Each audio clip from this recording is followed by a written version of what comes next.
is water, water, water? Pure water. Water. I gotta hold this. Pure water.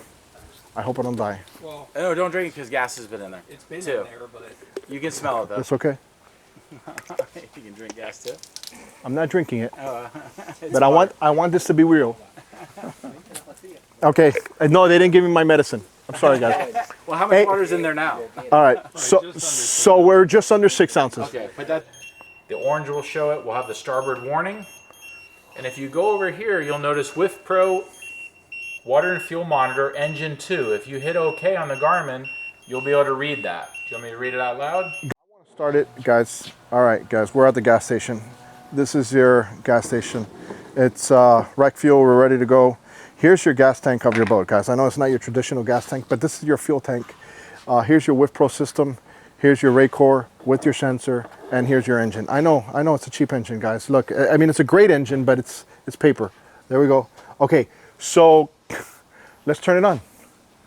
All right, guys, let's see what happens. so this is you pumping your gas All right, at the gas station. And it's going into your.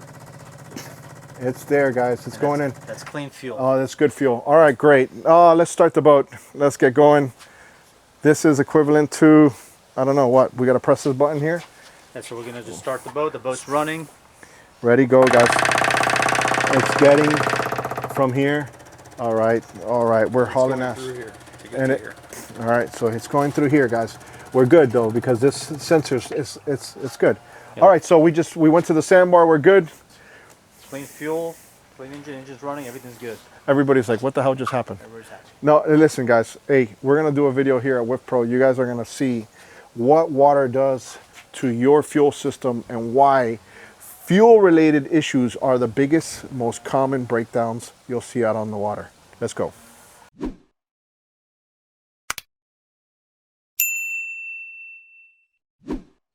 Hold it there. All right, guys. Andres, you're the Wif Pro guy. Then you have one Yeah, of I'm these. the Wif Pro guy. You You're have. the Wif Pro guy. Listen, He's we the got Wif Pro three. guy. No, hold on. All right, I want you to tell me which one is the fake one. Without looking at it from a distance. No. Hey, turn. Don't look at All right, yeah, turn around. Yeah, turn around. Mix them up so he doesn't know which one it is.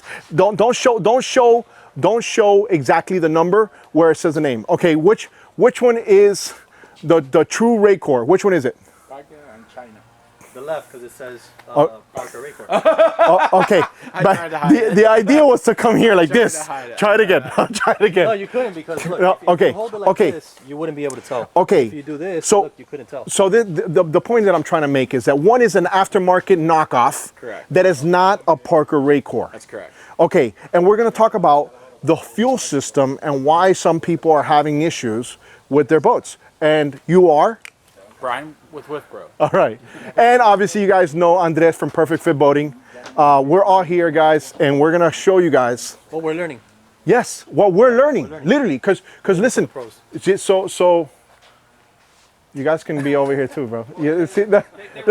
No. Listen. Hey, okay. So I kind of just did a quick intro, right, to show the system.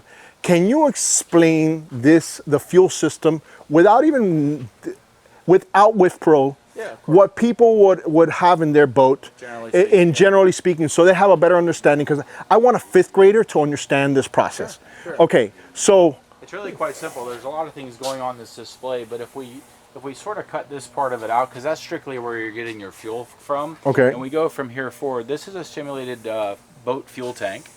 It's a little 2-gallon tank. Obviously, the one in your boat's quite a bit bigger. This would be a pickup. So that white tube that's going down there is your pickup tube. That pickup tube mounted in the low point of every boat tank is what pulls the fuel up out of the tank, out of the low point of the tank. In between your tank and your motor, you're going to have a fuel filter water separator. In this case, it's a Raycor with a clear bowl. okay, explain what the water separator does for someone that maybe is just new to boating. Sure.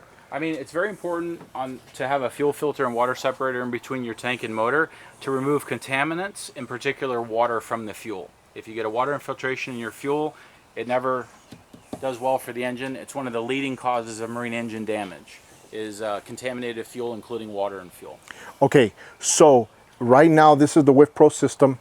In most cases, if we had a Yamaha filter, to explain this, and and the difference between a Raycor Sure. without the Wif Pro systems? So I'll pop the Wif Pro sensors off of here so you can see. This would be a pretty standard Raycor setup with a 3213 that fits the Yamaha base, okay? And then the Raycor clear bowl. This is the preferred filter in boating, primarily because of the clear bowl. The clear bowl offers two clear advantages to the end user. First and foremost, you can see the clarity of your fuel. Is my fuel good? Is it free of contaminants? Is it free of water? And the second thing is it allows you to remove those contaminants with a nice clean vented drain here. If you compare that to a typical filter like this Yamaha filter, there's really nothing you can do to analyze what's happening with your fuel system with a closed bowl filter. So this is the preferred filter in boating. Andres, I need you over here, bro. Don't run from me because you had some very, very awesome questions. There's the guy in the comment section right now saying, I got a Raycor already, why do I need that? Right? And what was it that you understood and learned from what he told you earlier when somebody says, hey, I already have this, why would I need the actual Wif Pro system, right? Because there's only so much that this can separate, so much water that this can separate, right? And when this becomes saturated or full, That's correct. it just starts, it creates a pressure through this vacuum, right? That's correct. And it'll start getting that water in the system, and then it goes straight to your engine and you're done. Right. Teacher, you can send him home already. He passed the class. Yes. Wait. The membrane that does all the water separation in these filters is excellent, but it does not work when it's under pressure. Don't you have that membrane so they can see it? Here's an example of the membrane. It's called Aqua Block. Aqua Block is what's inside here, guys. For those of you guys, this is actually inside here, and that's a part of your filter. That's correct. In fact, this membrane is what's doing all the contaminant and water separation within the filter. So what happens is when the fuel comes in, whether it's fuel or water, it comes in on the outside of this filter. I don't mean outside, I mean on the inside of the outside of the base there. Okay. Comes down. If it's water, it comes down the outside and it just falls into the bottom of the bowl. It will not get taken through the membrane and out the center of the filter to go downstream to your motor. So the Aqua Block wraps the inside of that filter and it keeps water from passing through and getting taken downstream to your engine. So Does a very good job at it. Once it gets to your engine will also have its own sensors, but at that point it's already in your engine. There's two issues with that. The technology they use at the engines is very unreliable. They're typically highly sensitive electronic sensors and they don't work a lot of the times. That's the first problem. The second problem is once it's downline here, you're likely to have a lot of water in this downline fuel hose. So if it's at your motor, it's a little too late. You really want to catch the water issue at your water your fuel filter water separator so you can mitigate and minimize and or resolve the problem there. You don't want anything to come out of this filter that isn't pure fuel. Okay, so hypothetical, you have water in here, what's going to happen? What's going to happen right now if you have water in here is with regards to our system. Yes. With regards to our system, the float will come up and interact with the sensors here.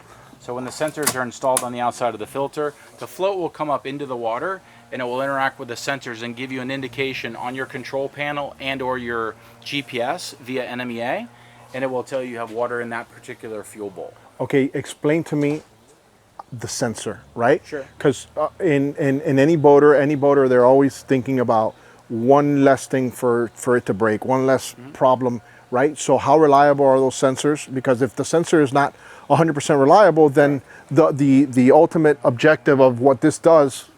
So tell me a little bit about that particular sensor, because this is fail-proof. I mean, water is going to make that rise. Correct. There's no friction. If there's water there, there's nothing going to break there. It has to defy physics. It has to defy physics. Yes, and the deeper it goes in water, the more pressure it will want to float it too. Yeah. So it floats very early in the process and detects when you're about 4 to 5 ounces of water in the system. Okay. But as the water would go deeper, there would actually be more pressure for that float to come up. The sensors are a pair of German IR modulated light sensors, not to get technical with you, but they're very, very, very reliable. They're used in other applications with high production count. In other words, they can cycle on and off a lot. The advantage in our system of putting the sensors on the outside of the filter is they self-test. So if the sensors are not functioning, you have no concerns. It will actually warn you on your control box and or your MFD will tell you have a sensor malfunction. I will tell you this, I've had these sets of these sensors working for 3 years straight as part of test units. Never had a sensor set. What if this is cloudy or dirty or disgusting or anything? Will it still what is it, like an infrared or what is what? Yeah, it's an IR light sensor, which is highly penetrative. They can shoot through. I'll give you an example here. If I put my finger in front of the sensor, it will not set off the sensor. If I put 2 fingers in front of it, it will set it off. You can hear it in the background over there. Okay, do that again. Well, 1 finger it will not set off. It shoots right through 1 finger, and 2 fingers will actually set it off. Oh wow! So that got annoying real quick. You guys do that, That's why so we had him use it. oh, okay. So that's just so it's a little bit less noisy. Yeah. So we've had You'll clear hear it. bowls Yeah. that we've tested on that you literally can't see our parts within the clear bowl, Okay. and it shoots right through that clear bowl. We're not suggesting that. We're suggesting you replace But you that could still clear bowl. hear it. Like even if you don't see what's going on here, you'll hear it Our here. product will still work. Yeah. Okay. Absolutely. Okay. So can we do a simulation again, because we started the video somewhat symbolizing exactly what's going to happen. Here's your fuel tank. You're at the gas station. You fuel up. Eventually, can we do that simulation real quick? Because Sure. I want them to see exactly what's happening here. You want us to add water to the system, or Well, not yet. I want them to see what happens when you don't have water. Sure. How everything, there's no problems. Sure. And then we'll introduce the problem, which is water. The water is going to be the problem, but I want them to physically see how the system works before we even introduce water. Well, in this particular example, he pumped from your source as though that was a gas station fuel pump. He's pumping water. It will prime and quiet down here in a second. He's pumping good, clean gas into your fuel tank. Okay, we got it at the fuel tank, ready to go. You notice it's very clear and clean. There's no contaminants in that fuel. It's quite clean. When you crank up your motor, this fuel pump will actually draw the fuel from the fuel tank via your pickup there, through the filter, and we're just showing the fuel coming into this bottle here. I know this is like I would call this a backyard science test, right? That small pump is equivalent to what type of pressure on an engine? This pump is the equivalence of a 300 horsepower motor running at about 4,500 RPMs. So pretty, you're hauling ass. It's pulling about 15 gallons per hour. Okay, all right. So let's go ahead and introduce that into the engine. Yeah, so if I start that, it's going to start pumping fuel. It will quiet down once it primes. It's pulling, and it's picking it up from here, guys. picking it up there. It's putting it through the filter. It's coming through the pump and being supplied to your engine. So your engine is using that fuel, and that's about how much engine your fuel would be, or how much fuel your engine And this would is the use. point where you say, hey, how much did you put in for the fuel on this trip? Right? Like, oh, you got to ask your friends, right? If not, that's why you're not getting invited back to the fishing trips, guys. Because you don't do your 50 or your 100 based on whatever. Okay, so we're good. Right now we're good. Completely good. You can see we started with clean fuel in the tank. It went through the filter. Didn't really do much filtering because we started with clean fuel, and the fuel at the engine was also clean. Okay. So that's a good thing. However, if you get contamination in your fuel, particularly water in this case, what we'll do is I'll show you an example of that. We're going to add a little bit of clean fuel there. Wait. So, okay, so we're adding clean fuel. all right, good fuel. All right. Let's just add a contaminant here. You guys want to see some of this? All right, wait. All right, hold on a second. Let's see how many ounces do we have This here. bottle, we have about 6 ounces of water. If you can see that line right there. Okay, so this is water. Pure water. Water. I gotta hold this. Pure water. I hope I don't die. Well, No, don't drink it because gas has been in there. it's been Too. in there, but You can smell it though. It's okay. You can drink gas too. I'm not drinking it, but I want this to be real. Okay. No, they didn't give me my medicine. I'm sorry, guys. Well, how much Hey. water's in there now? All right. So we're just under 6 ounces. Okay, put that All top right. back on, dump it in there. You see how nothing is scripted over here? All right. There we go. By the way, it did taste like water, guys. Oh, it did? Yeah, it doesn't matter. We Here. had fuel in there Here. earlier. Hold on, wait. Just let me show this. Make sure that there wasn't no trickery behind the scenes or anything. Okay. No, it's All right. pure water, I All right. promise you. You'll see it very quickly. So, say you had contamination in the pump, or you had a leaky fill vent, or there's 100 different ways you can get water in your fuel tank. We can talk about those. Okay. In this case, nobody's gonna see this in your aluminum tank. Nope. By the way, guys, that was wreck fuel. I can taste it right now. We're gonna have a long trip home. 90 octane. All right. So obviously there's a difference here already.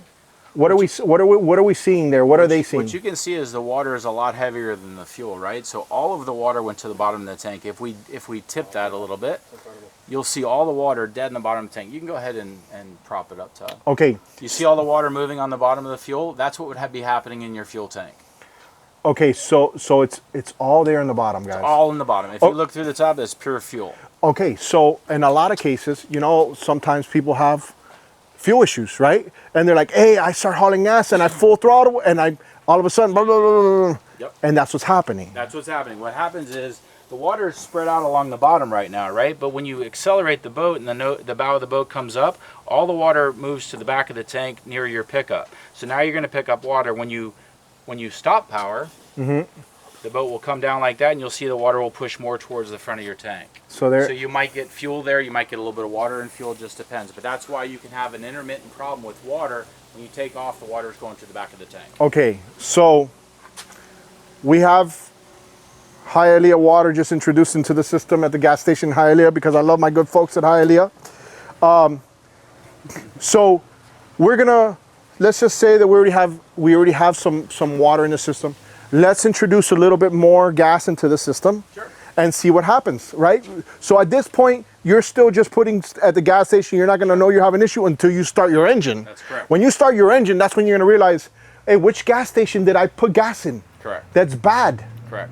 All right, go ahead and introduce some more gas. You just introduce some gas. Just good, clean, fresh gas, guys. This is from Pinecrest. This is a good gas. We're not talking about Hialeah gas. All the folks from Hialeah, let me know. Okay. So you'll notice the water does nothing. The gas just stays on top. Yeah.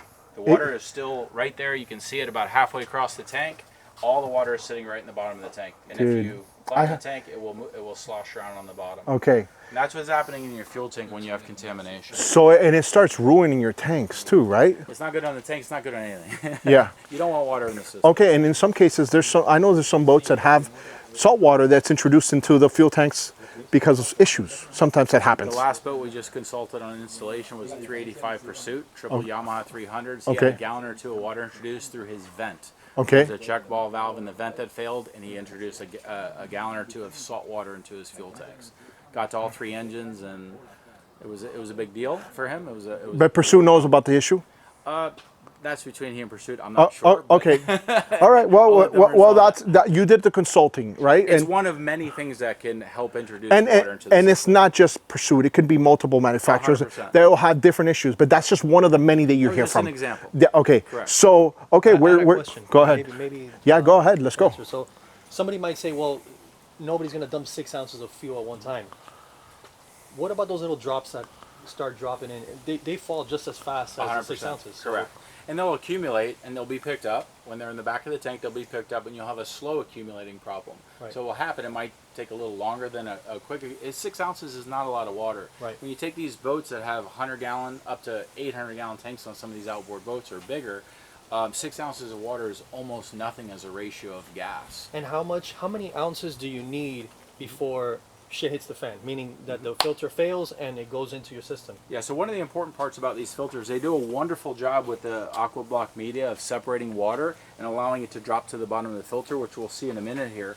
But the limitation within these filters are once you get enough water in here, they will not separate the water and drop it to the bottom if there's suction pressure. So if you fill this up the majority with water, the suction coming from your fuel pump on your engine pulling fuel through the system will actually pull water through the membrane downline to your engine. So these filters work wonderfully if you don't let them get too much water in them. And how much is too much? Is that 12 ounces, 15 ounces? Well, the complete capacity is somewhere between 14 and 15. I would argue from an engineering perspective, it would depend on how big an engine you have pulling here.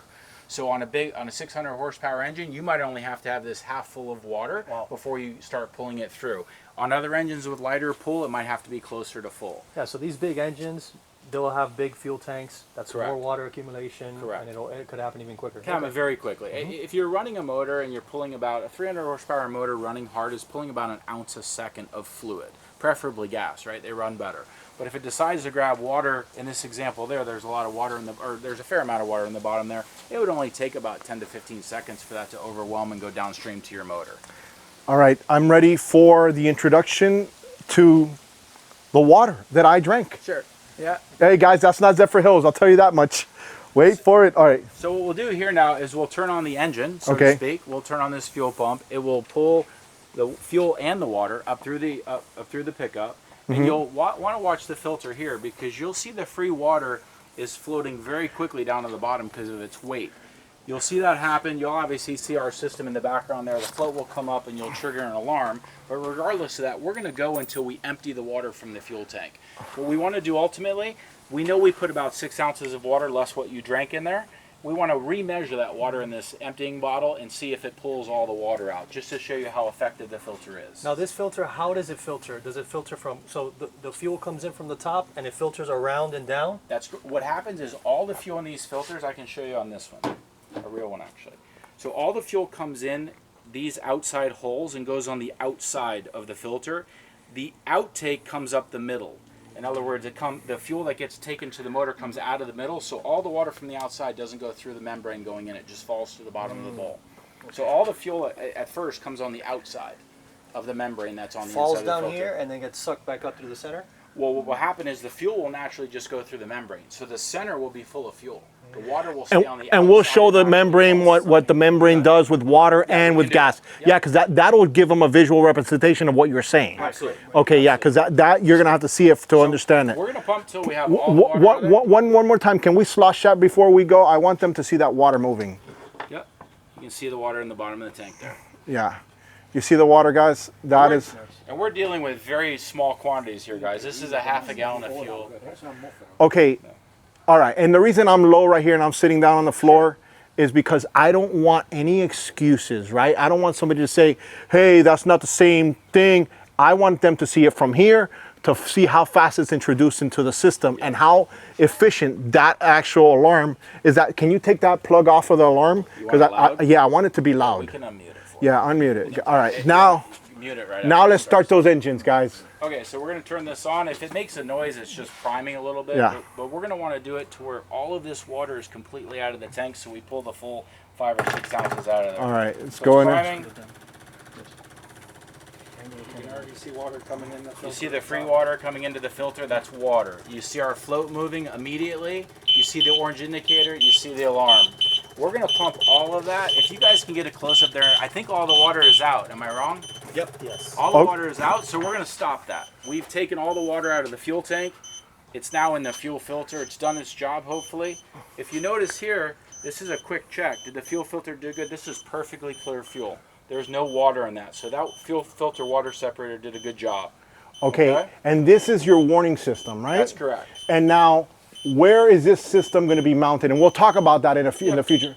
Yep. Okay, that's a big difference. Yes, we have it muted for the video, but we have multiple mounting options. You can mount it in the E-box. We have aluminum bracket mounts. You can mount it at your helm with a cut-in box. This is a surface mount box that's designed to go underneath your console. How do we set this already? We can take this off. I tell you what we do. Let's drain it. It will make it even better. So we're going to take the drain bottle here, and what I'm going to do is I'm going to drain more than 6 ounces out of the system. But I'm going to, oops, I'm sorry. Somebody didn't put the top back on. No, that was me. Oh, okay. Now remember, I drank it. Oh, that's right. All right, so we're going to open this up. Let me try and do it slow here. Okay. So you're going to see it's filling up here, and I'm going to go above the 6 ounce mark because after the 6 ounces, we should start getting fuel. And you'll see here, that's fuel on top of the water. So the water's coming out of the system. I'm going to take all the water out. I'm going to take a little bit of extra, and I'm going to close this off. So now I can drink my water again. No, you got to get the fuel off the top first. So I'm going to tighten this up, and I'm going to show you this to you. If you look here, you'll notice we have the line of demarcation there between the fuel and the water. It pulled all the water out of that system. Yes. You have a solid 6 ounces of water in that system. So, okay. So that's exactly, yeah. So you see the difference in the color right here, guys. Yeah, it's fuel on top and it's water on the bottom. So You see the difference? All the I hope the camera is getting it. Okay. If you move it, you can almost kind of. Yeah, you can see. No, you can see it. You can you can see the line. And you'll notice now, pulling the water out, this is perfectly clear fuel in the filter, and your tank is empty on water. Okay. Hypothetical, because you know there's going to be that guy. Why do I need a Wif Pro system? If you didn't have the Wif Pro system to tell you what was happening, what would have happened? The water still would have been in here in your Raycor, correct? Correct. And eventually, if it gets sucked into your system, it'll go to your engine. Your engine will say, hey, it's depending on your engine, it'll give you a warning, but at that point, it's already in your engine. First of all, it's too late to really deal with at the engine, right? Because now it's full on this entire line going back to your engine. You're probably full of water, so it's far too late to deal with on the water. once water gets to your engine, bad things can happen. The best thing that can happen is you have poor performance or it shuts down. That would be a good thing. A bad thing would be blowing a power head. There's been plenty of power heads blown from water getting sucked into the engine running. Gustavo, yo sé que tú hablas nada más que en español. ¿Cuáles son los problemas más grandes que tú has visto en Reliable? 95% no es Reliable. Los motores modernos, no solo incluso la marca Suzuki, sino otras marcas también de la competencia, el 95% de sus problemas mecánicos son provocados por agua en la gasolina. Okay, guys. So you know we do a lot of stuff with Ruben. We're Reliable. That's kind of why we're here, right? So all of a sudden, he deals and he sees a lot of customers that he sells to in mostly Spanish, right? And one of the biggest issues that we see or people talk about is, hey, if I have an issue, what's the issue? And it's fuel related. That's what he just said. 90% of the situations are caused because of either bad fuel or maybe a boat sitting for a long time. Correct. Fuel is introduced somehow, whether condensation or whatever. Yep. This system will prevent a lot of that from happening to get into there. Guys that run ethanol fuels, we may want to touch on that. If you're running an ethanol fuel, what happens in ethanol fuel, this system would actually alert you to that. Because what happens in an ethanol fuel, it has a lot of biomaterial in it. In other words, biological material. And because we have vented fuel systems on boats, they're not closed systems. We have open vents. It has access to air. The bio within the ethanol fuel will actually wick, attach with water, and when enough water attaches to it, it sinks to the bottom. And it's called phase separation. You'll actually see it. You'll have a bottom of like sludgy stuff when the fuel separates, the ethanol fuels. The nice part about that is when that gets sucked up into your filter, it will be separated because the majority of it is water. It will sink to the bottom, and our system will also alert you to phase separation because it's basically water that's happening there. So water infiltration that's bound to the bio in the fuel. Now, let's say what I use Rec 90. Rec 90, you won't have that. I was referring to more ethanol-related Right. fuels. We certainly recommend Rec 90 because you'll get rid of that issue. But you can still use regular Of course. fuel Absolutely. with obviously this is actually I'll be straight up here. I know how people are going to think about this. They're going to say Rec 90 is $4 Yeah. or $2.90 Right. at the gas station. I'm going to go to the gas station. The average guy, right? Some guys. Yeah, but look, I put Rec 90 at when I went down to the Keys, Uh-huh. and I was driving back to Miami on the boat, and Wif Pro saved my ass because the alarm went off. Correct. Yeah. You know? Yeah, and I the put water, Rec 90. Well- water infiltration can happen on any type of fuel. Yeah. The Rec 90 is better per se, but if you are burning fuel through your boat, in other words, if you're filling it up and burning using the it, fuel yeah. and using it, Yeah. it's no problem using regular fuels. That's one of the advantages of the new Honda 350s. They can run off octane as low as 86 octane. Oh, okay. So you can buy very inexpensive fuel, but I don't recommend you leaving that ethanol fuel stored. Okay, so the reason why I'm saying is because I want them to have an excuse to say, hey, if I save this much on regular fuel and use the Wif Pro system as a protectant, as an insurance almost, then hey, I'm already gonna know when there's some type of contaminants, and you just showed how easy that can be removed from the system, right? Just by this, because this is a part of the system, right? The float. And then Drain bottle. and your drain bottle, Yep. and then your what do you call this? Control box. Your control box, Yep. and then what else are they gonna need? And then the sensor here, which with any Raycor. It just snaps onto the Raycor. So the sensor ring mounts with one simple mounting screw there. I'll remove the bottle. And when you're performing routine maintenance, it just unlocks. This drop your system is almost like polishing your fuel, right? Like in a way, right? You can actually, if you have a lot of water introduced into your boat, you can use this system just to go over and over and over. The nice And- part is you can, every 4 ounces of water that gets introduced, you're going to be notified of it. We just had a customer coming back from the Bahamas a few months back Okay. on a twin engine boat. He had to empty both filters 4 to 5 times. He had an introduction of water that seemed to be about 40 ounces of water. He drained it out and he made it home.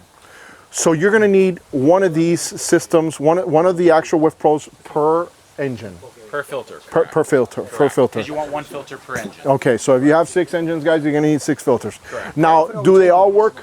How often are you changing those filters every year, right?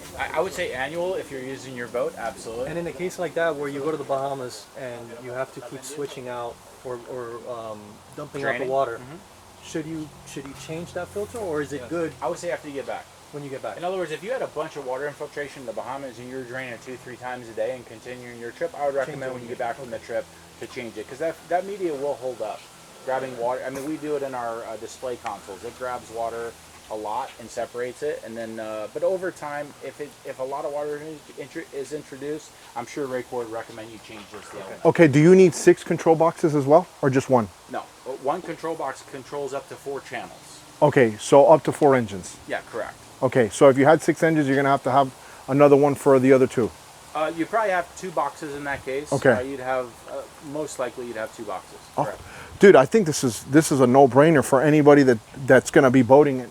Like, there's nothing worse than being in the Bahamas or something like that, and all of a sudden you're introduced to water, right?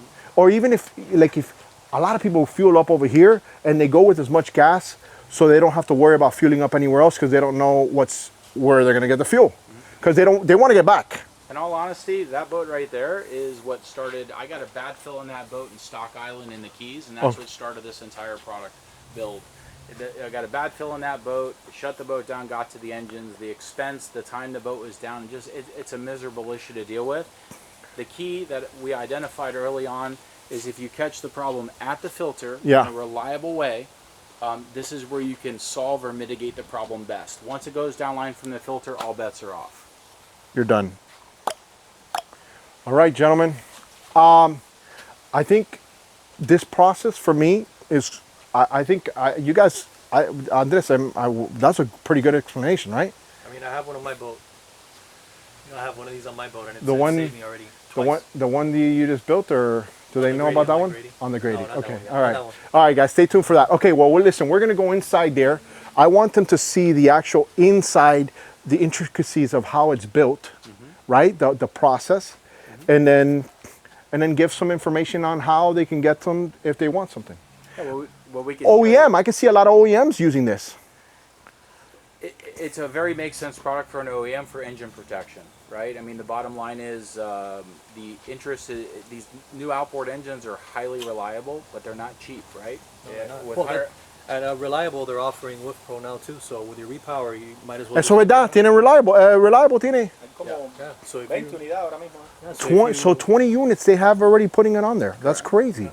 correct. So I can see where, like a guy like Ruben he likes to minimize the headaches. That's why he literally jumps on everybody's boat, because he doesn't want to have the after call, the call of, hey, I just got a brand new engine.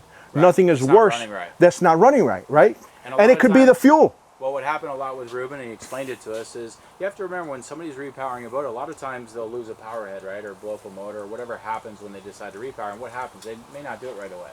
They might save up the money or determine if they want to fix the motor. Whatever. So what happens to that boat? It sits around.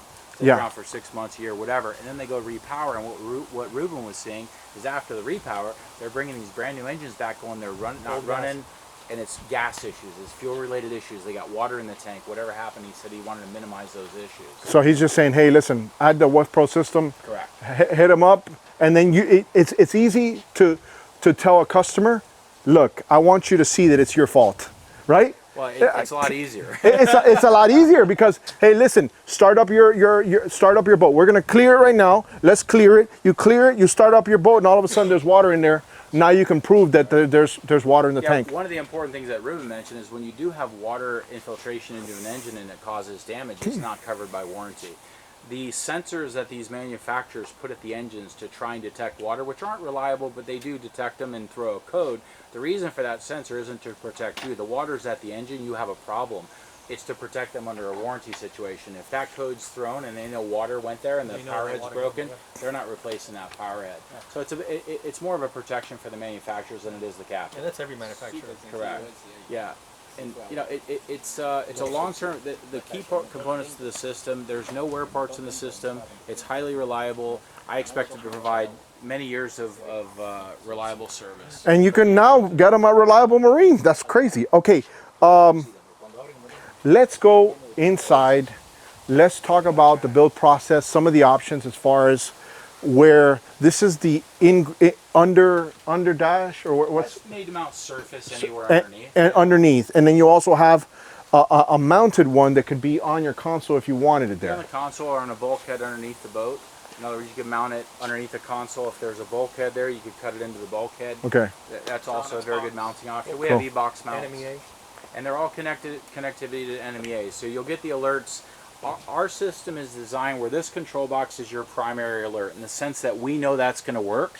We know it's working, but they also all connect into NMEA network. So you'll receive the same warnings and alerts on your chart plotter. Time out. We're talking to fifth graders. Oops. What's an NMEA? NMEA is the network that boats use for electronics to speak to each other, speak the same language. It's basically a common language for boat electronics. So your Garmin Correct. will display, That's correct. hey, you have fuel introduced on your actual Garmin. What our system will tell your Garmin is you have water. It will tell you the location where you have the problem, which filter. So if you have a multi-engine boat, you'll actually see on your Garmin display, it will say Wif Pro has detected water in your port fuel filter. Please reduce power. It gives you a full message on there and tells you exactly where the problem is. And WIF stands for? Wif is water and fuel And Pro means what? protection. All right, guys, Wif. Now you know where the name Wif Pro came from. Wait for it. Let's go inside. We're gonna go again a little deeper into this process. I hope you guys are learning something. Smash that like button. Alfred Montaner drank water infused with gasolina.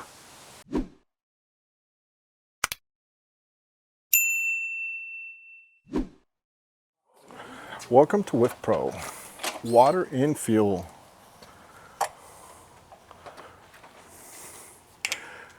May we come into the American-made everything Wif Pro factory.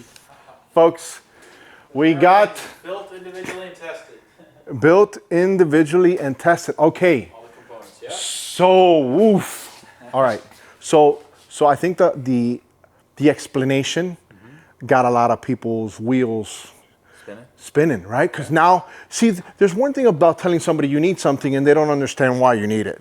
When you visually show them, right? Or you have somebody that has PTSD when they've already had their issue out in the water, then they're gonna wanna say, hey, what's up with that system that you were talking about? So I want people to visually see something before it gets to that point because you can avoid it, right? In most cases. And I was just talking to Gustavo and Andres out there and they're like, yo, in these fuel systems, you can add them into some of the financing that they do on the repowers. Yeah. I was like, dude, how what is it, 15, 20 bucks more? It's $15 for a single engine added to the repower cost on your payment. You can finance it, and it's $5 for every engine thereafter. So on 4-engine boat, it's $30. Approximately. How much does peace of mind cost? Yep. Okay, so you said out there that all this eventually was inspired by you having a failure in your Grady. Yes. I got a bad fill, and it was a miserable issue, and there was really nothing in the market that addressed the issue to help you mitigate or resolve it. Okay, so we have a bunch of things here, right?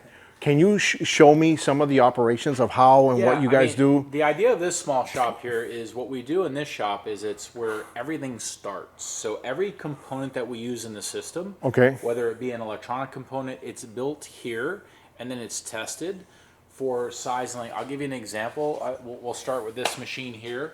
We build our own gaskets. So we have our control box gaskets to make them waterproof and have IP ratings. We build our own gaskets on this machine here. You can see a couple of the gaskets here that are made, and we test them. So everything in this particular shop here is made to build the components that are going into the system, and then once we have them dialed in, we can have the actual manufacturers build that component how we need it. Okay. But we build everything here before it's ever built anywhere else. Okay. Okay, and I'll give you an example of that. So we have many components go into the system, right? You have alarms and you have connectors everywhere.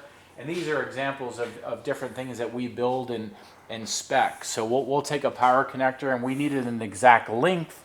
We need certain things done to that connector to make it work in our control boxes for assembly.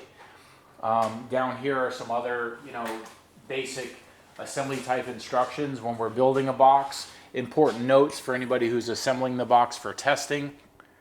These are all general assembly notes, and this is where we put boxes together and test them repeatedly. We normally have a test unit open here all the time.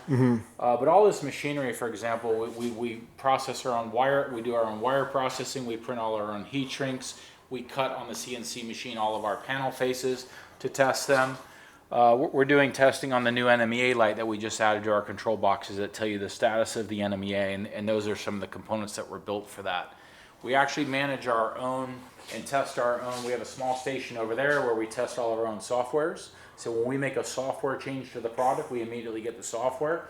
We program boards over there in boxes and we test it, and then we bring it over to the console and test it on the console. So this is kind of where all the individual component testing happens. We can build any part of the product in this small facility individually. We can build exactly what we need. Okay. As you can see, we have a lot of projects going. So I know that you guys were an Innovation Award winner at IBEX. Yep. What was it, last year or the year before? Both years. Both. So you won something this year too? Yeah, 2-time Innovation Award winner, yeah. For what was the second one? What we won this year was the firebolt protection that we established for the diesel filtration. So we built toolless removable fire bowls that are required in the diesel world, and these are required for fire protection on the big diesel filters. The ones that are sold in the market are firmly attached to these filters. You can't remove them, and you lose your ability to have a quick drain. So we developed a stainless steel bowl that's deep pressed, and it's toolless removable. So when you put it up in there, you just find the grommets and it locks on, and you keep your quick drain. So this system, wouldn't that make it like OEM compliant for boat manufacturers? Yes, in the diesel world, absolutely, and we actually just got OEM compliance in the gas world too. I don't know if I have an example of that hanging on the filter, but we just got approval from ABYC compliance. Let me show you here. This is an example. I'm going to grab these two parts. Actually, this is a better one to show you. This isn't the correct finish. All this, we're playing with different finishes. This is all testing materials. But we developed the same type of fire bowl for the gas clear bowl. So you can now, if we go over to the display here, this would mount behind the filter. As you can see, the spacer's there. Yeah. So you would just unbolt. This would mount directly behind the filter, and this provides fire protection for this plastic clear bowl. So the first time in the history of boating, you can now install this clear bowl filter into an OEM original built boat builder. You could never do that before because this bowl doesn't pass fire protection. Okay, so in that case, that's why you'll see something like this, right? Like Closed bowl. a closed bowl. Yeah, you'll right? see something like this. Okay, yes, closed bowl. Okay. Closed. So and at that point, you don't have the advantages of seeing if there's water in your fuel. Or draining anything. Or being able to drain anything. Correct. So the alternative is, hey, I'm in the middle of the ocean. Let me go ahead and take off my water separator while I'm in 4-foot seas, who knows, or whatnot, to try to get the boat going again. The bigger idea that we identified early on, so we identified 5 features of a fuel system that would make it the perfect fuel system. The first thing you need is effective filtration, right? Mm-hmm. And we believe Parker Acor does the best. They're the biggest in the market. They own the AquaBlock technology that separates the water. They do a good job. The second thing you need, in our opinion, is a clear bowl to check the state of your fuel. Are there contaminants in there? Does it look like there's water issues? So on and so forth. Within the clear bowl, you also get the advantage of the quick drain. So that allows you to remove the contaminants. It also helps with maintenance. So when you need to remove this filter, it's nice to drop the fuel out of it. It makes for a much cleaner change where you're not spilling fuel on your bilge accidentally. Yeah. The next thing you need to have the perfect filtration system in our eyes is effective water and fuel detection. And that's where our Wif Pro sensors come in. Okay, so and the sensor is reading from this side to this side. That's correct. And so when this float goes up, it stops the actual laser from communicating to the other side, thus requiring the alarm to go In off. simple terms, yes. In simple terms. Yes, absolutely. But it was a lot harder to figure that out. Yes, much. years of Okay, so modifying. I'm assuming there's patents. There are. We have, right now, I think we have 2 issued patents and 2 pending patents on the entire system. Awesome. Yeah. Okay, so there's different mounting mechanisms for the actual box that's going to alert you that there's an issue. That's correct. Right? We have the NMA here that Connectivity, you could go here, Yep. or you can have this option, or you can have under the console. Gee, do we have? Oh, I have a flush mount box here. Give me 1 second. Let's see what the flush mount box looks. Let's All see. right, so this is an example of a 3-motor flush mount. I'll show you the Okay. different mounting options. 3 motors, guys, triple engines. Let's see. Okay. So this would be a flush mount box, and it comes from 1 to 4 motors. This is a 3-motor system. And these boxes are made to mount somewhere underneath the console, flush mount, to a wall. You have your NMEA connectivity here, and your 3 sensors plug in there. Yeah. And that's going to be hidden away. You're not going to see it. That's correct. But the people that have PTSD, Yeah. or the people who have already had the issue, Yep. they want it right in their face. They don't mind that this is in their face. We have customers both ways. We have customers that would never put another control panel on their dash, and that's fine. So they would go with a surface mount box and mount it underneath the console. And we have clients like we just did an install on a 385 Pursuit with triple Yamahas on it, and he was like, "I want this straight in the middle of my dash. I want to know when there's water there. I don't care about NMEA. I want to rely strictly on your system to let me know." And I would argue that there will be people In both worlds, sir. that one will say, I know this is foolproof, this is always going to work, but I just want to have it here. And that's fine. And You can have both. I will take it a step further. I believe, and I think you guys are going to get there at some point, I mean, I think it's going to happen, that one day you're on the boat and you get an alert via Bluetooth to your phone. I believe it'll get there. Well, I mean, Okay, is that that's possible? not really, yeah, absolutely. All that stuff's possible. I mean, right now we think we have a very practical, functioning system that has a high reliability factor, and we'll start there. And as we progress through the market, absolutely, we'll consider any improvement to the product that makes sense. But it's not needed, right? Like No, that, it's that'll absolutely be a not necessary. third phase of, Correct. like the first is, hey, this is never gonna fail you. Correct. This system is meant for it not to fail you, right? Correct. Now, second option, you have this mounted here, you have it covered, maybe you don't hear it wherever it's at, even though it's really, really loud, It is it's loud. gonna show up on your Garmin or whatever you're using. I will tell you, if you mount one of these underneath your console and did not connect your NMEA cabling, Okay, which we wouldn't suggest, obviously, there's no reason for that, but Yeah. say your NMEA network was down, Yeah. you will still hear this. This is a 100 decibel alarm, Yeah. and when you put it under a console, it actually is kind of like a speaker effect. okay, It almost makes it a little louder, to be all honest right, with you. okay, good, And good to know. And I've tested that on my boat with twin 300s running 45 miles an hour, and you can hear it quite readily. Okay, Yeah. And the third mounting option we have is taking your cut-in box, and I'll give you an example. I don't know where the mounts are. My lovely wife might be able to help me. I'm not real good with parts. Where what are you looking for? the aluminum mount bracket mounts? Oh, you left them over here for me to tap. Oh, okay, we got a tab. Oh, great. So, Guys, look at how they have everything here in stock, ready to go. a third mounting option that you'd have is what we call an e-box mount. So if you had an e-box like on the top On of the your top. center console and you wanted to mount a box up in your e-box, we have this mounting bracket.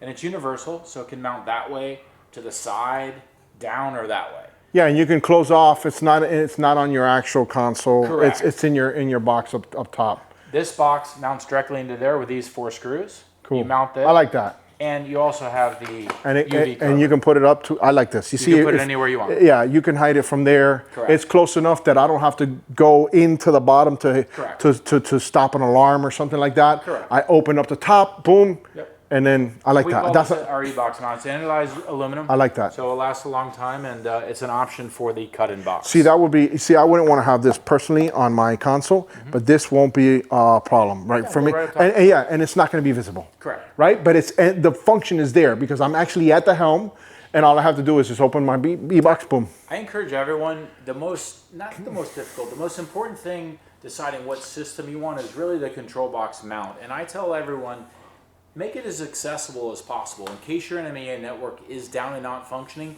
you still want to be able to access your control panel and know what's going on. It will tell you which motor has the fuel or the water and fuel issue. It's helpful to have this accessible. Okay, so we did a lot of experiments outside. Can we see exactly Sure. how the Garmin will work Absolutely. here, so they can get a visual representation of maybe the experiment that we did outside? Let's crank it up. Okay. So you see we're cranking it up. It's going through its startup cycle. It's in about 10 seconds. It will give you confirmation beeps that everything's good, ready to go. So you're gonna hear that confirmation beep every morning. Every time you Every- start up every time you- ignition, you're going to hear that confirmation. Okay, so that means you're protected. That's correct. And as a captain, you'll get to know that, right? We all get to know the sounds of our boats. And you'll know this. If you start it up and there's a fault, it will beep 10 times at you, and you'll notice that. It will stick out in your mind. You'll be like, hey, what's that beep? What's the fault? What would the fault be about? Sensor's not working at testing. Okay. So it'll beep 10 times at you, and it will also show up on your Garmin too, which we're going to show you here in a minute. The Garmin takes a little longer to crank up than we do. All right. All right, so there's your Garmin. So as you can see on the control panel, we have 2 green lights, which means we're actively monitoring, right? Okay. We have no codes or anything, and we'll do a water simulation in the port filter there. So a quick water simulation. I think we're full. Oh, I lied. We're in the starboard over here. Press the wrong button. So once we get an alarm, you can see the starboard is alerting you to water. You can also look in there and see your orange indicator is there. So once you see orange, you already know that you have Your water. warning. That's your confirmation visual. That's your visual warning. Now you press this to take off the alarm or no? Well, no, we're going to drain it to take off the alarm. Okay, but can I take off the alarm without draining it or no? No. No. It's like a fire alarm. Okay. We look at it like a fire alarm. We don't want... Have you So ever tried there's- to put your fire alarm out of Okay. the house? Get rid of the smoke or put the fire out. Okay. We feel that way. All right. a fire alarm. That's why I'm asking the question. Absolutely. Because right now I'd be going crazy. I'd say, okay, Yes. I thought I can have maybe like a 2-minute mute. We don't Okay. want you to mute it. We want it to bother you. Okay. All For right. example, if somebody has it in a rental boat, we don't want somebody to be able to ignore it or mute it out. Okay. It's All a right. fire alarm. All But right. We didn't hook up NMEA, so we're going to do a retake on this. Okay. We're going to drain this bottle. We don't have our NMEA hooked up on the control box. We had a test game walk down. Yeah, I know. All right. Okay. Let me know when So you're you at just that. drained it, and once you drained it, It reset. it reset. That's it. Problem solved. Yada yada. We kind of showed the demonstration of how it worked outside. Yep. So now they have an idea. But we weren't hooked up to our NEMA. Our cable in the back wasn't hooked up, so we had a little bit of a false test there. We'll retest it here real quick. Okay. Let's just put yes and get back to the chart there. Are you hooked up, Todd? Find the cable, right. Oh, okay. You want me to pull it out a little bit? No, I found it. Okay, he's gonna Okay. hook up NMEA. All right. So We're going to hook it up to NMEA. We're going to set it off, and we're going to show you how it shows up on the chart plotter. okay. So say this box were sub-mounted, Yeah. and all you're doing is hearing that alarm in the background. We're going to show you how it shows up on your Garmin. And it'll give you a very detailed explanation of what's happening. Now it doesn't necessarily have to be just a Garmin, right? No, it can be any MFD. Remember, we are NMEA certified, so we talk to anyone that is in the marine electronics business has to have NMEA certification. So we talk to Simrad, we talk to Ray Marines, Garmin. I will tell you this, as a Garmin plug, Garmin has the best what we call alert text. So when it gives you the message on the screen, they're the most detailed alerts in the industry. But either way, all of your chart plotters will talk to you. All right. So Ready to go? I'm ready to go. All right, so we're gonna do the same thing. We're gonna do, Todd, do we have a mute?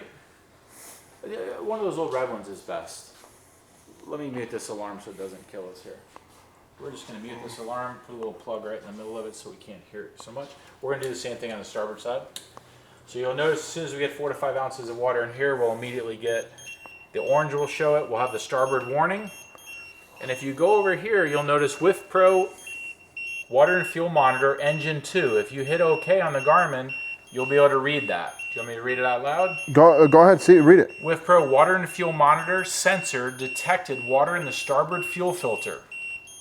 Reduce power, maintain safe vessel operation, locate the fuel filter, and remove the water using the Wif Pro drain bottle to reset the system.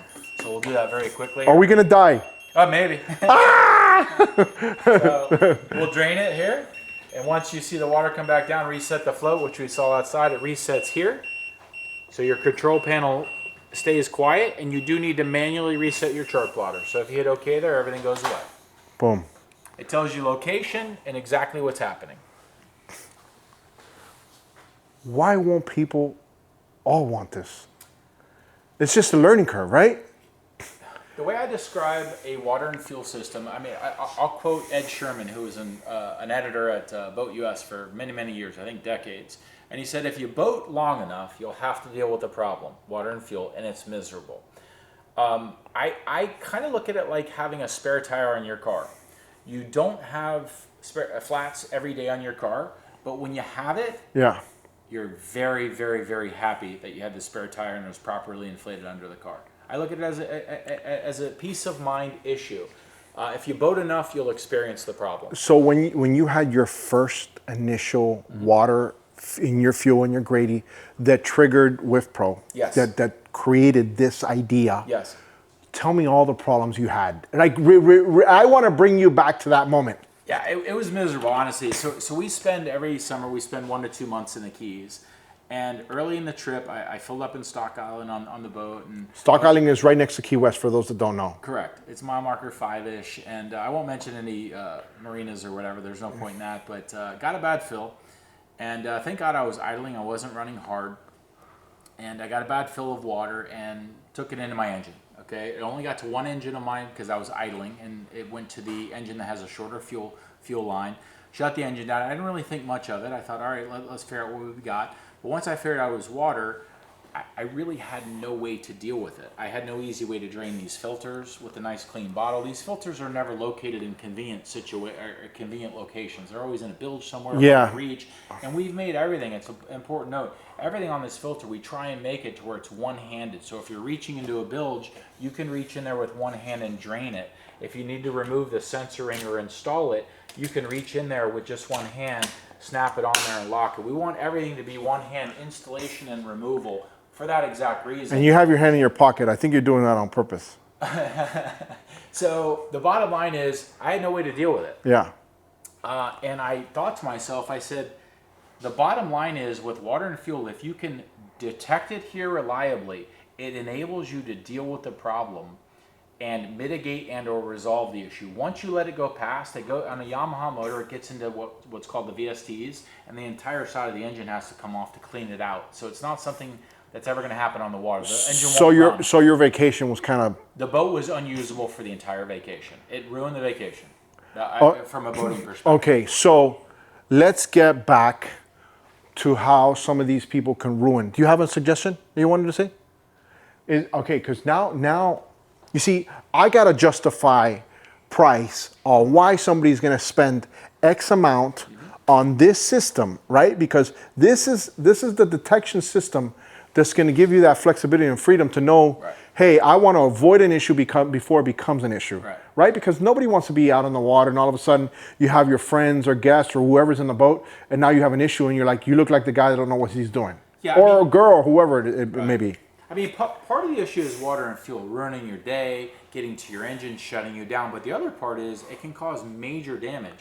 One of the leading causes of damage to marine engines is poor fuel quality, and one of the leading causes within that is water and fuel. It's the most Right, problematic situation. I would tell you this, from a peace of mind perspective and a safety perspective, it's a critical component, right? Because if you lose propulsion on the water, it's never a good thing. Yeah. It can inconvenience your day, and that's a good situation, but you could be navigating a tough inlet. It could create a safety issue. You could be 100 miles offshore fishing. Again, creates a safety issue. It's really about engine protection and safety at the end of the day. Okay, show me what would come within the system that someone purchases. Sure. Let's say a single engine or a dual engine, right? Which are the most common that I would assume. Let me pull out a dual engine because you get quite a bit. There's Okay. quite a bit of box opening. Yeah, We yeah. can lay it out on the table here. Yeah, we want to show them what they're going to get exactly and the ease of install, right? Because I would assume that this is not too difficult to install yourself, right? You can actually talk to, I mean, we have a lot of DIY installers. We actually provide you tooling and little added, what do you want to call it, little things in the kit when you buy it. Okay. To help with the install and make it real simple. I mean, on a DIYer that knows nothing about the install, take 1 to 2 hours. Okay. A professional installer could comfortably do it in less than an hour. Okay, so let's show them what's in what they will receive when they get the package. Yeah, let me Let's see what we got here, do guys. we have a full box here? We normally package. Let me see what we got. Gina's better at that. Here's one. All right. 2 motor. This should give you Okay. a rough idea. So this will be, they'll receive this. Oh no, yeah, we need an accessory. We need. Hang on a minute. I don't have one right. Yeah, just build it up the way that they're going to normally see it. As far as how pretty and packaged it is, I'm sure.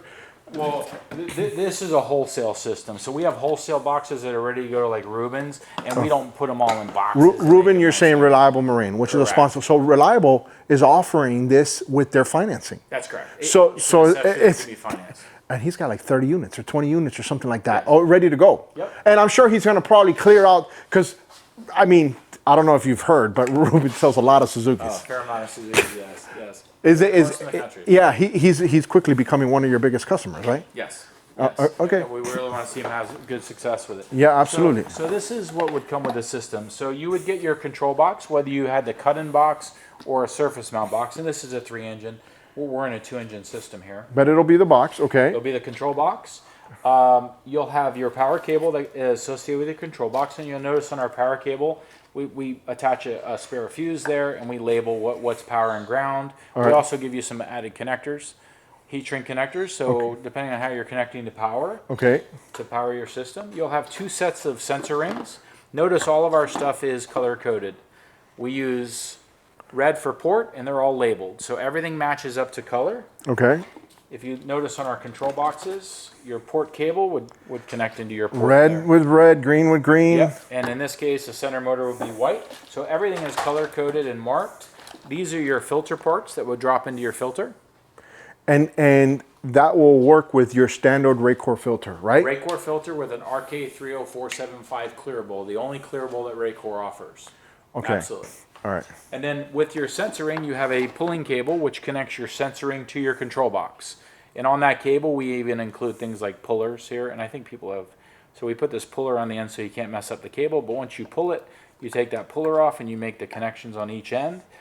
And you have 2 sets Wow, of you that. guys are even providing the pullers, dude. I mean, so easy. And then on the filter, we provide a spacer. We like these spacers a lot. The service guys really appreciate them. If you look on the console here, the spacer sits behind the filter. It's easily installed behind the filter, and it serves a couple of purposes. First thing it does, if your filter's mounted along a bulkhead or a wall here, it pulls the filter off the wall a little bit, which makes maintenance a lot easier. Which you want to get your hand in there. Or strap wrench. Yeah, A lot of the yeah, service guys yeah, are like, man, this yeah, is great because yes. I can get my strap wrench on there. You can't Yes. get a strap wrench in it. So they serve 2 functions. They help with maintenance, but they also give the wiring on the Wif Pro sensor a little bit extra room back there. Okay, so to explain to me the wiring. So where is it through the back? Where's the wiring? It's directly in your sensor. The wire goes here to this harness that mounts next to the filter, So this will mount with one screw, and that connects to your cable. plug and play. That's it. That's it. And that goes to your control box. To your control box, and then your control box to your power. Correct. That's Wow. it. Yep. Woo. We'll give you some pulling. And didn't line here. Andres from Perfect Fit Boating do a video of how to install this? A couple of guys have done installation videos, and we have installation videos available. Also, we can email or you can. What's your? Do you have a YouTube handle that maybe they can look at somebody installing it or no? We do actually. I don't know it offhand. Okay, I'm well not part we'll of try the to link. social media side. We'll try to link it. Absolutely. Okay, so let's And also, you get a drain bottle with your mount. okay, so let's just say somebody's not going to finance it. Maybe somebody wants the diesel system, right? The diesel system, or what are we looking at price points for? Let's start with single motor because we want to talk single motors, doubles and triples. Now, is there? There's kind of a simple way you can look at it. Let's stay in the gas world for now. We start at $700, $699 MSRP. And we have specials at different times on it that you can buy it slightly cheaper. But generally speaking, MSRP is $699 for a single engine system and $300 for each additional channel or motor that you're protecting. So if you're doing a twin engine, it would be $999. If you're doing a triple engine, I thought it was more $300 expensive. Weren't you guys higher? We were much higher when we started, only because we were introducing the product to market, and we really didn't have a feel for. I'll tell you right now. Just at that price point, just think about like a guy that's got a 300-gallon tank, at $3 or so whatever the fuel is when they're watching this video, it's going to say it's a no-brainer, right? To spend X amount to protect, in this case, your fuel, right? Your fuel is your freedom, Yes. right? If you have fuel, good fuel, you have freedom to do and go anywhere you want on your boat. If you have a contaminated fuel, you're done. I don't care how much money you have. I look at 2 things on the system. The system has no design wear parts. There's nothing that needs replaced. There's nothing that requires maintenance. So it's going to provide years and years of service. Everything is built with high quality stainless steel and plastics that will last many years and give you long service life. And the second thing is, if you want to equate it to cost, whether you're a single engine, dual, triple, it's about 8 to 9 hours of running time with fuel consumption. If you're running, if you're burning 15 hours of 15 gallons of gas per hour. If you equate that out, it really boils down to about 8 to 10 hours of running time on the average boat, the cost of the system. Since I drank a water with just slight little outside when we're doing my craziness, what's the probability that we actually hit the water, me open up a brand new, not a gallon, I mean, we can use like a couple Zephyr Hill bottles, which are basically water bottles, dump them directly in the fuel tank. While we're out there, do you trust your product that much to do that? 100%. 100%. Yeah. You just want to know what you're putting in there so you know what you got to take out, I right? just want to measure them out just so I know when we get that measured amount out, I don't have to worry about it or think about it. Because it'll remove it. In this case, Yes. we had a controlled scenario here with the glass tank. Yep. We were not going to know in that particular case. That's why you want to know exactly how much you're putting we in. do the same thing in the boat, no problem. Yeah. I have Okay. no issues with that. Okay. Before we get out of here, I want to know a little bit about this diesel system. What's the difference? And is there anything that the people, the diesel guys, because there's a lot of sport fish guys, and think about it. They're in a tournament. You can have contaminants in diesel as well. Oh, So 1,000%. tell me a little bit about It's that. actually a larger problem in diesel than it is in gasoline for sure.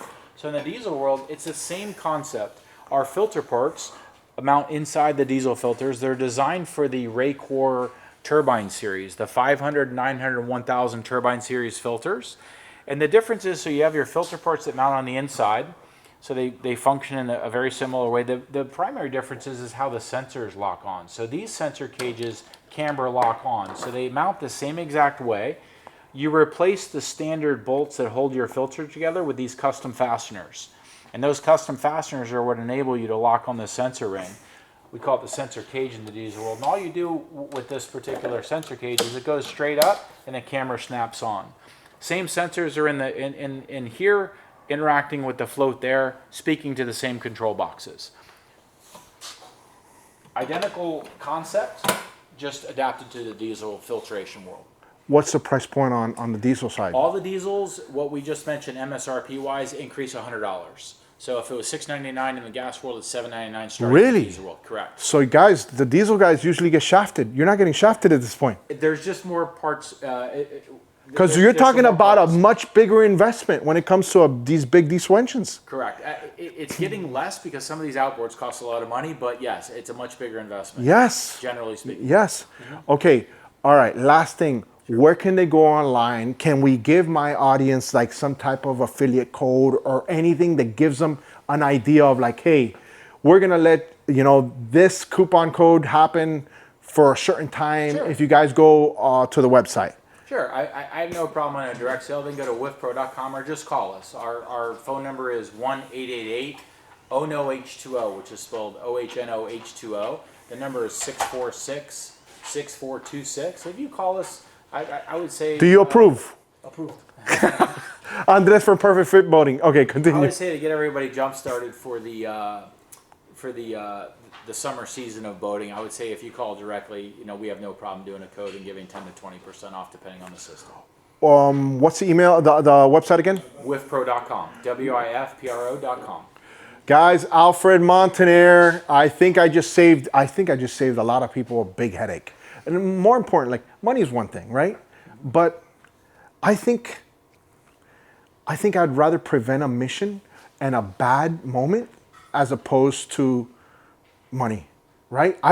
Listen, everybody doesn't want to lose money, but I'd rather not lose a great day, which I've spent my whole week planning or doing because I went to a shitty gas station and put bad gas. And if it's getting to your engine, I can guarantee you the system will pay for itself folds over by limiting a repair. Yeah, you'll look like a superstar too when it happens. When that actual alarm beeps, you're gonna be like, we got this. As opposed to, we're gonna break in about 10 minutes. As opposed to, oh shit. Guys, Alfred Montaner making a scene as always. Check them out. Big shout out to Alamar from Gustavo, which is here, which we all drove down to, and Andres from Perfect Fit Boating. They're gonna have their own videos too, because they were out there. There's a fire out there too. They were playing with gas. I was drinking gas. I don't know, guys. We're out of here. Alfred Montaner making a scene as always. Thanks for your time. Let's go.